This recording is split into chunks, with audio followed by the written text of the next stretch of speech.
Graduation day. The day I had been dreaming about for 4 years. The day that was supposed to be the happiest moment of my life. My sister Wendelin and I walked across the same stage, received diplomas from the same university on the exact same afternoon. Our parents sat in the audience smiling proudly. But that smile was never meant for me.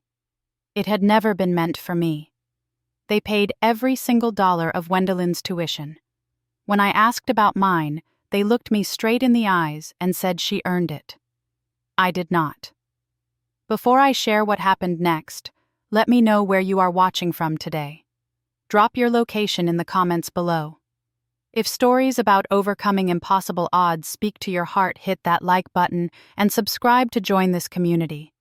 Stay with me until the very end of this story, because what happened on that stage changed everything. I grew up in a quiet suburb outside of Columbus, Ohio. Our house was a modest 2-story colonial with blue shutters and a front porch that creaked in the summer heat. My father worked as an accountant for a manufacturing company downtown. He left every morning at 7:30 and returned every evening at 6:15 like clockwork.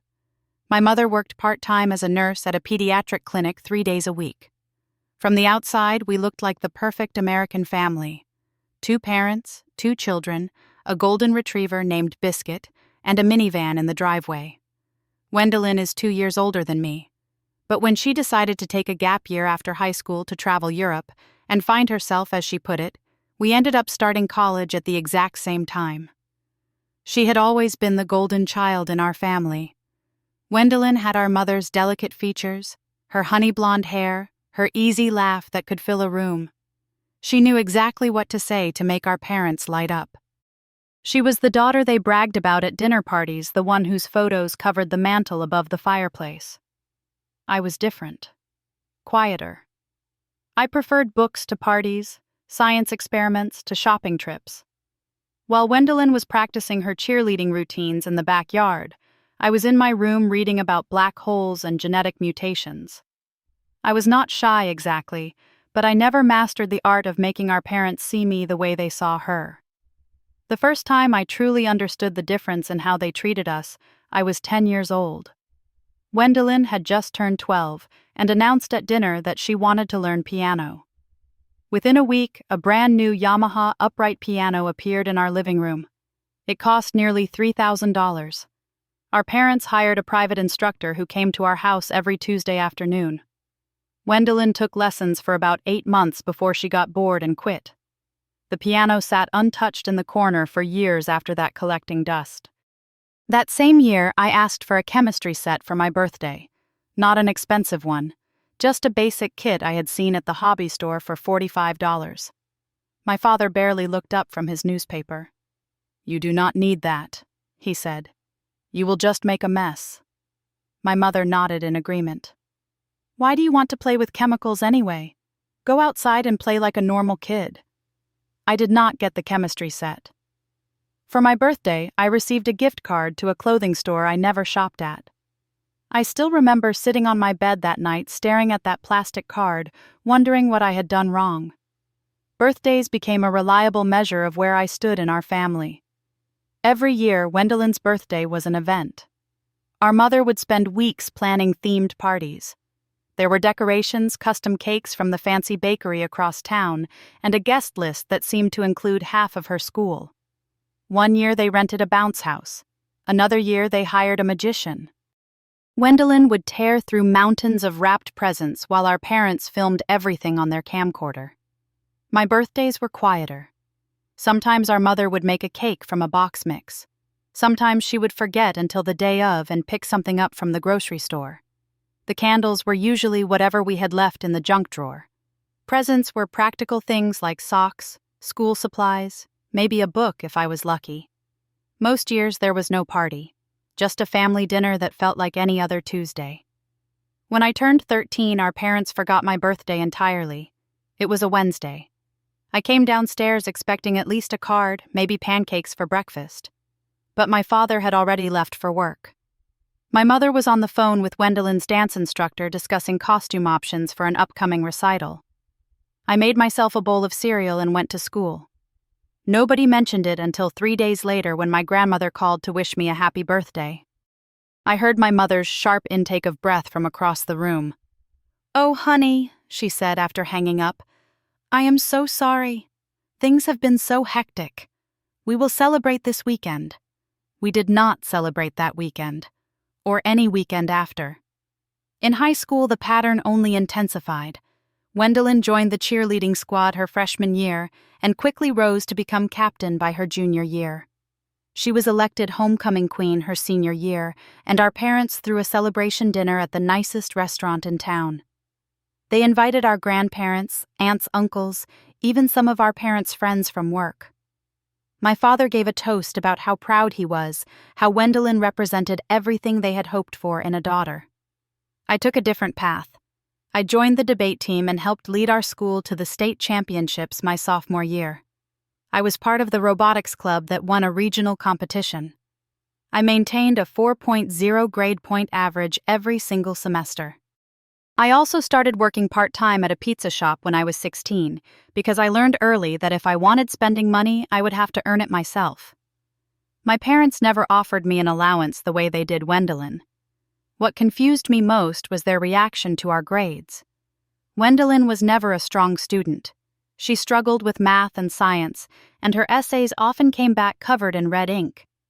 When she brought home a B- on a history exam, our parents took her out for ice cream to celebrate. "You worked so hard," our mother said. "We are so proud of you." When I brought home straight A's semester after semester, they barely glanced at my report card. "That is nice," my father would say. "Keep it up. No ice cream, no celebration. Just a nod and back to whatever they were doing before." By senior year of high school, I had stopped expecting their approval, but I had not stopped wondering why. What was wrong with me? Why did they look at Gwendolyn like she hung the moon while looking through me like I was made of glass? I replayed every interaction in my head, searching for the moment I had failed them. I never found it. Eventually, I realized that maybe the problem was not anything I had done. Maybe it was simply who I was, or rather who I was not. The spring of my senior year in high school changed everything. College acceptance letters arrived in March, and for once, Gwendolyn and I had something in common. We had both been admitted to the same state university. She planned to major in communications with a focus on broadcasting. I had been accepted into the biological sciences program with a full merit scholarship offer pending my final grades. It was the first time I had felt genuine excitement about my future. Our parents called a family meeting on a Sunday afternoon in April. They sat us down in the living room, my father in his leather recliner, my mother perched on the edge of the sofa. Gwendolyn and I sat across from them on the love seat. I remember the way sunlight streamed through the window, catching dust particles floating in the air. Everything felt strangely formal. "We need to discuss college finances," my father began. He had a yellow legal pad on his lap covered in numbers. "Your mother and I have been planning for this, and we have made some decisions." I felt hope flutter in my chest. Maybe they would surprise me. Maybe this was the moment they would finally treat us equally. My father continued. "We have saved enough to cover Gwendolyn's tuition room and board books and living expenses for all 4 years. He smiled at my sister. "You will not have to worry about anything, sweetheart. Just focus on your studies." Gwendolyn beamed. "Thank you so much. You guys are the best." I waited for my father to turn to me to explain my portion of the savings. The silence stretched on. He did not turn. He flipped a page on his legal pad and started discussing Gwendolyn's housing options. She wanted an apartment off campus rather than the dormitories. They were already budgeting for that. "What about me?" I finally asked. My voice sounded strange, like it was coming from somewhere far away. My mother looked at me with an expression I could not quite read. "You will figure it out," she said. "You have always been so independent, so resourceful. You do not need our help the way Gwendolyn does. I do not understand. You are paying for her entire education, but nothing for mine." My father set down his legal pad. "Look, son, girls need more support. The world is harder on them. Gwendolyn needs us to take care of her. You are a young man. You need to learn to stand on your own 2 feet. It will build character. But I have worked so hard. My grades are better than hers. I have a scholarship offer that could cover 60% of my tuition if I maintain my GPA. My mother cut in her voice, carrying an edge I had heard many times before. This is not about grades. Wendelin earned this support. She has been a wonderful daughter. She participates in this family. You have always kept yourself apart, locked in your room with your books and your science projects. If you wanted our help, maybe you should have tried harder to be part of things.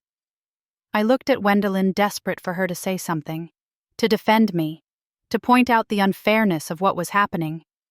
She was studying her fingernails, picking at a chipped piece of polish on her thumb. "Wendelin," I said, "you do not think this is fair?" She shrugged without looking up. "Mom and Dad know best. They have their reasons." I sat there in silence, absorbing the magnitude of what had just happened. 22 years old. That is how old I would be when I graduated, assuming I could even afford to finish. 4 years of tuition, books, housing, food. I had done the math before. Even with scholarships and part-time work, I would graduate with tens of thousands of dollars in debt. Wendelin would graduate with nothing but a degree and a clear path forward. "She earned it," my father repeated, as if sensing my calculations. "You did not." I went to my room that night and did not come out until the next morning. I did not cry. I was beyond crying. I just lay there in the dark, staring at the ceiling, feeling something shift inside me. For years I had held on to hope that my parents would eventually see me. That if I just worked hard enough, achieved enough, they would look at me the way they looked at Wendelin. That night I finally let that hope die. The next morning I woke up before dawn. I sat at my desk and opened my laptop. I spent the next 2 months applying for every scholarship grant and financial aid program I could find. I filled out the FAFSA by myself. I wrote over 30 scholarship essays. My fingers cramped from typing, but I did not stop. By August, I had secured enough funding to make college possible. A merit scholarship covering 60% of tuition, a need-based grant covering another 20%, a work-study position in the biology lab, a part-time job at the campus library for nights and weekends. I would still have to take out some loans, but I could do this. I could make it work. I did not tell my parents about any of it. They did not ask. My freshman year was a master class in survival. I moved into the cheapest dormitory on campus, a cinder block building from the 1960s, with no air conditioning and communal bathrooms down the hall. My room was designed for 2 people but had been converted to house 4. We slept in bunk beds that creaked every time someone shifted positions. The mattresses were about 2 inches thick. I could feel the metal springs through the padding. Wendelin, meanwhile, moved into a 2-bedroom apartment about 10 minutes from campus. Our parents paid her rent, her utilities, her grocery bills. She had her own bathroom, a full kitchen, and a parking spot for the car our parents bought her as a graduation gift. A white Honda Civic with leather seats and a sunroof. I took the campus shuttle or walked. I worked 25 hours a week between my lab position and the library job. I scheduled classes strategically to fit around my work shifts. My alarm went off at 5:30 most mornings. I studied on my breaks, ate meals quickly at my desk, and fell into bed exhausted every night. There were weeks when I survived on 4 hours of sleep, coffee, and sheer stubbornness. My parents called Wendelin every Sunday evening. I knew because she mentioned it casually whenever we ran into each other on campus. Mom and Dad said to say hi, she would tell me, though I suspected she added that part herself. They never called me. I received 1 phone call from them the entire first semester. My mother wanted to know if I needed any winter clothes shipped. I told her I was fine. I had bought a coat from the thrift store near campus. Despite everything, I thrived. The laboratory work ignited something in me. I was assisting a professor studying protein folding and its implications for disease treatment. The research was complex and demanding exactly what I needed. My professors noticed my dedication. By the end of freshman year, I had been invited to join a graduate-level research seminar. My GPA was nearly perfect. Sophomore and junior year brought more success. I was inducted into the honors program and received additional scholarship funding that reduced my work hours. My research project advanced significantly, and I co-authored a paper that was published in an undergraduate research journal. I was selected to present at a regional science conference. I became a teaching assistant for introductory biology classes, guiding younger students through the material that had once captivated me. Wendellin's college experience followed a different trajectory. She changed her major twice, first from communications to marketing, then from marketing to theater. Her grades hovered around average. She called our parents regularly, asking for additional money for textbooks, sorority fees, spring break trips. They always obliged. She joined a sorority that seemed to involve more social events than academic pursuits. She was having the full college experience, as she called it. I saw her occasionally at family gatherings during breaks. Thanksgiving, Christmas, the occasional Easter dinner. Every visit followed the same pattern. Our parents would pepper Wendelin with questions about her life, her friends, her plans. They would laugh at her stories about campus adventures. When I tried to share something about my own experiences, my research, or my classes, the conversation would quickly redirect. "That is nice," my father would say. Then turn back to Wendelin. "Tell us more about that sorority formal." One Thanksgiving during my junior year, I made a genuine effort to connect. I had just received news that my research had been selected for a prestigious undergraduate research award. It was a significant honor that would look excellent on my PhD applications. I waited for a lull in the conversation and mentioned it casually. My work on protein therapy was recognized by the National Undergraduate Research Council, I said. I am one of 20 students in the country to receive this award. My father nodded briefly. That is great. He turned to Wendelin before I finished speaking. Now tell us about your acting class, sweetheart. Are you still working on that monologue? I stopped expecting anything from them after that. I stopped sharing my accomplishments. I stopped trying to insert myself into conversations. When I went home for holidays, I helped with dishes, made polite small talk, and counted the hours until I could leave. They did not seem to notice the change. Senior year arrived faster than I expected. By then, I had accomplished more than I ever imagined possible. My honors thesis on targeted protein therapy for autoimmune disorders was complete. My advisor called it one of the strongest undergraduate projects she had supervised in 15 years. She nominated me for the Outstanding Graduate Award in Biological Sciences, the highest honor the department could bestow. I had applied to 8 PhD programs and received acceptance offers from 3 of the top universities in the country. Stanford offered me a full fellowship with a stipend covering all tuition and living expenses for 6 years. I would graduate debt-free with a clear path toward my doctorate. My final GPA qualified me for summa cum laude distinction. I was in the top 2% of my graduating class. I would walk across the stage wearing full honors regalia, gold cords, and medallions marking achievements my parents never knew I had earned. Wendelin was also graduating. She had finally settled on a theater degree with a minor in communications. Her grades were acceptable, nothing more.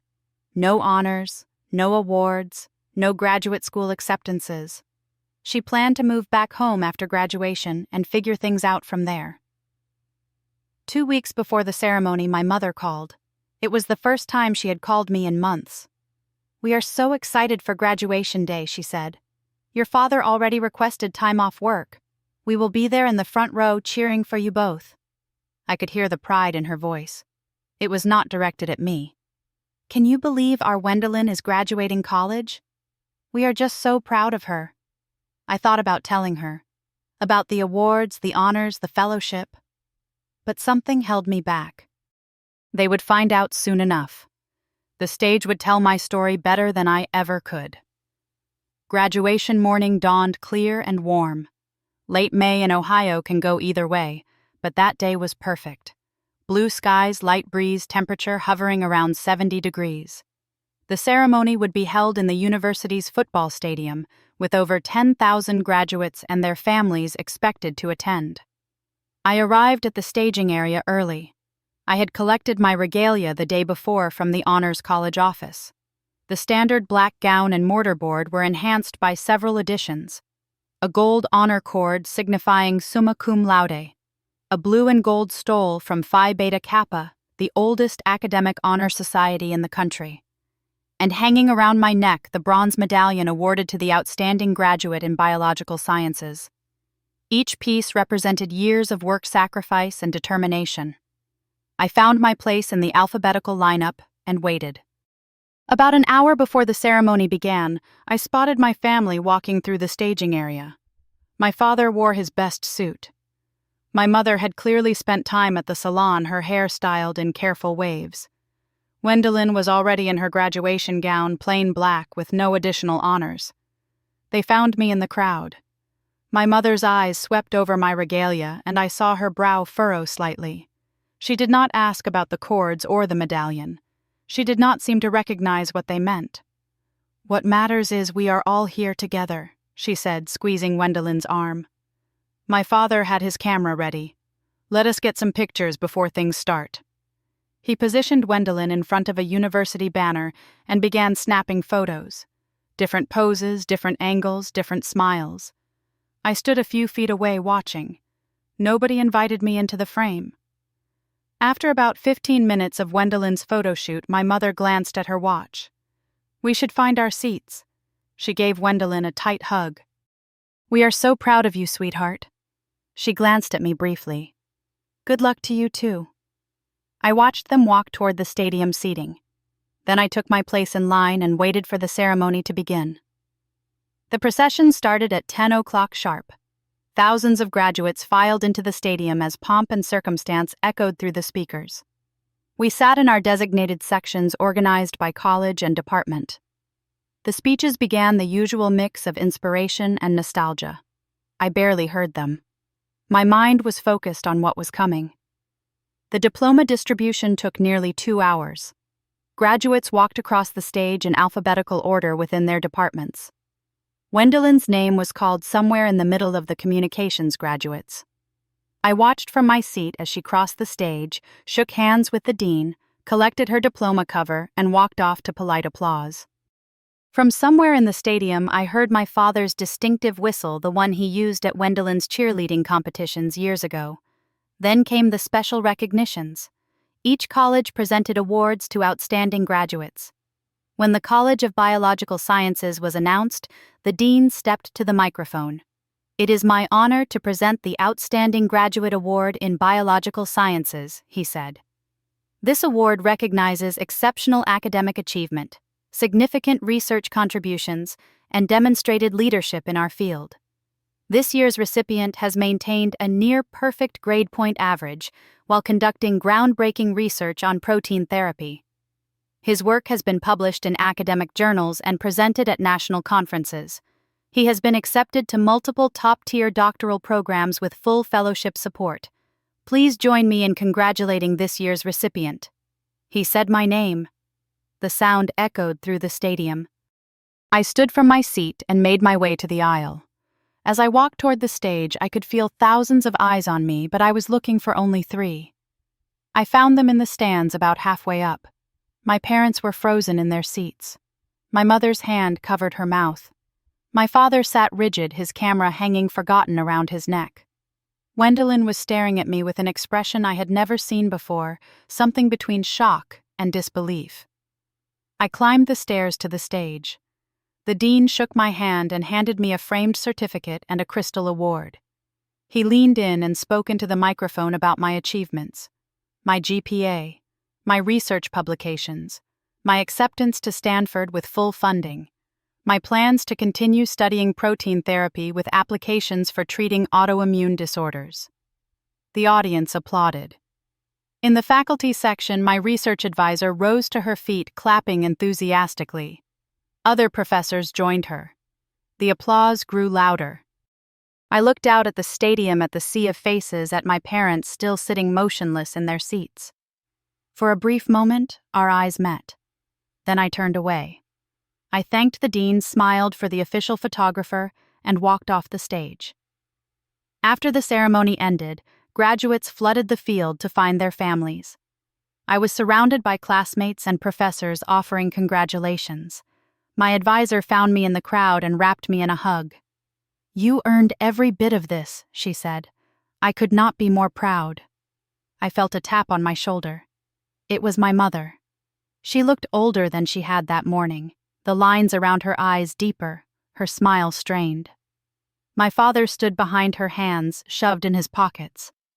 Gwendolyn lingered a few steps back, unwilling or unable to meet my eyes. "Why did you never tell us?" my mother asked. Her voice was barely above a whisper. "All of this. The awards, the research, the doctorate program. Why did we not know?" I looked at her for a long moment, this woman who had overlooked me for 22 years. I thought about all the times I had tried to share my accomplishments, all the times I had been interrupted or ignored. I thought about the birthday she forgot the chemistry set I never received, the Sunday phone calls that never came. "Did you ever ask?" I said quietly. She opened her mouth to respond, but my father cut in. "Now hold on a minute. We always supported you. We always—" He paused, searching for words that would not come. I did not wait for him to find them. "You told me Gwendolyn earned your support, that I had not." I looked at both of them. "You were right about one thing. She did not earn what you gave her. She just received it. But everything I have, everything you just saw on that stage, I earned. Every single piece of it. By myself." Gwendolyn finally spoke, her voice small.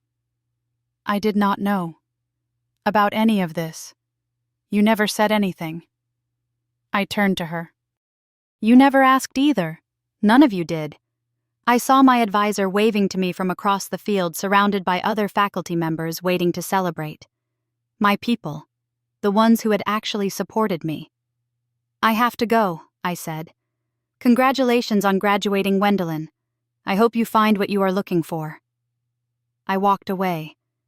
Behind me, I heard my father call my name. I did not turn around. The months after graduation were a period of profound transformation. I moved to California for my doctoral program, putting 2,500 miles between myself and my family. The distance was necessary not out of anger but for healing. For a long time I carried the weight of their rejection. Some nights I still wondered what was wrong with me, what I could have done differently to earn their love. But slowly, with the help of good friends and a compassionate therapist, I began to understand that their inability to see me was never about my worth. It was about their limitations. I learned to build a family of choice. My research colleagues became my people. My advisor became a mentor and friend. I found community in unexpected places among fellow graduate students who understood the drive to prove themselves, among professors who saw potential where others saw nothing. I also learned to forgive. Not for them, but for myself. Carrying bitterness was exhausting, and I had more important things to do with my energy. I did not forget what happened. But I released the need for them to acknowledge their mistakes. Their validation was no longer the currency I traded in. Today, 3 years into my doctoral program, I am doing work that matters. My research has real potential to help people suffering from autoimmune diseases. I have published papers, presented at international conferences, and begun building a reputation in my field. And I did it all without their support. My parents have reached out a few times since graduation. Awkward phone calls. A birthday card last year. My mother sends occasional emails asking how I am doing. I respond politely but briefly. I am not ready for more than that. Maybe I never will be. Gwendolyn is still figuring things out back in Ohio. Last I heard, she was working part-time and taking acting classes. I hope she finds her path. I genuinely do. Her success or failure does not affect my own. The lesson I carry with me is simple but hard one. Your worth is not determined by people who refuse to see it. Some people will never recognize what you bring to the table, no matter how much you achieve. And that is okay.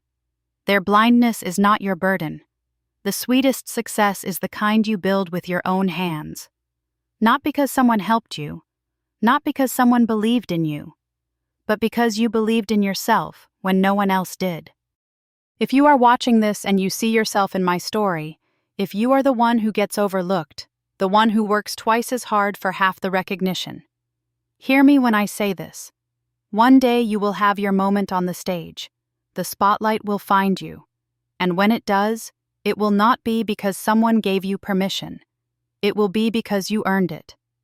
So let me ask you this. Have you ever felt invisible to the people who should have seen you the most clearly? How did you find your own way? Share your story in the comments below. Your experience might be exactly what someone else needs to hear today. If this story resonated with you, please take a moment to like this video and subscribe to the channel. Sharing this with someone who might need it could make all the difference in their day. Thank you for being here with me. Thank you for listening. Whatever challenges you are facing, I hope you find the strength to keep going. Your moment is coming. I believe in you.